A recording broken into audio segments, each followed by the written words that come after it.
తెలంగాణ రాష్ట్ర రాజకీయాల్లో కవితమ్మ మరో షర్మిల కాబోతుంది అనేటువంటి అనుమానం తెలంగాణ సమాజం నుంచి వస్తుంది.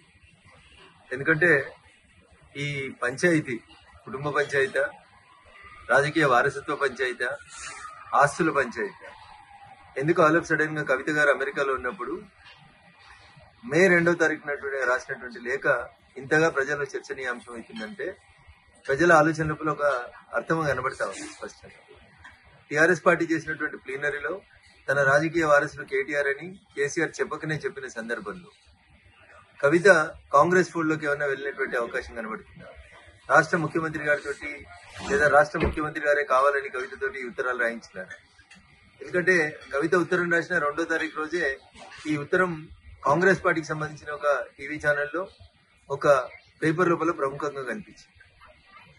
ఈ పరిణామాల తర్వాత కేటీఆర్ గారు హరీష్ రావు గారి ఇంటికి వెళ్ళడం, బాబా బొమ్మడుతులు ఇద్దరు ఒకటనేటువంటి ఒక మెసేజ్ ని బయటికి పంపడం, తనను ఒంటరి చేస్తున్నారు, బయటికి పంపిస్తున్నారు అనేటువంటి ఆలోచన వచ్చిన తర్వాత కవిత తప్పనిసరి పరిస్థితులలో కాంగ్రెస్ ఫోల్డ్లోకి పోయిందేమో అనేది తెలంగాణ ప్రజల అనుమానం.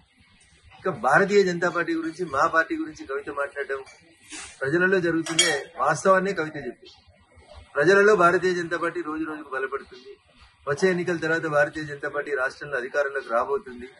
ఈ విషయాల్ని దృష్టిలో ఉంచుకొని భారతీయ జనతా పార్టీ, బీఆర్ఎస్ రెండు కలిసి ఏదో చేయబోతున్నాయని ప్రజల్ని నమ్మించుతుంది. పోయిన ఎన్నికల కంటే ముందు పిసిసి అధ్యక్షుడిగా ఏ ప్రయత్నాలను అయితే రేవంత్ రెడ్డి గారు కొనసాగించారో ఈ రోజు ముఖ్యమంత్రిగా కవితను మరొకసారి ఎట్లా పావుగా వాడుకుంటున్నారేమో అనేది తెలంగాణ సమాజం ఆలోచిస్తుంది.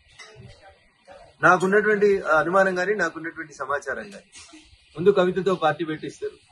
తర్వాత వచ్చే ఎన్నికలకు వచ్చేసరికి కవిత షర్మిల గారి లాగా కాంగ్రెస్ పార్టీ అధ్యక్షురాలు లేదా కాంగ్రెస్ పార్టీతో పొత్తు పెట్టుకోవడమే చేస్తుంది.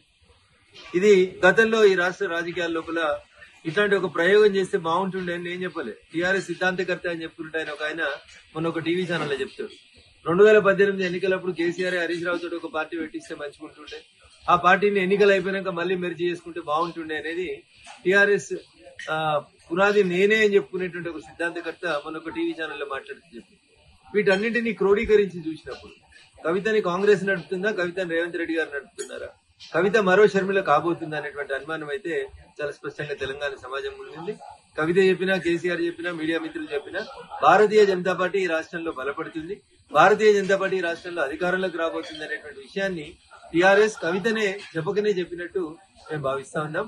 భారతీయ జనతా పార్టీ ఎదుగుదలని ఎండార్స్ చేసినందుకు కవిత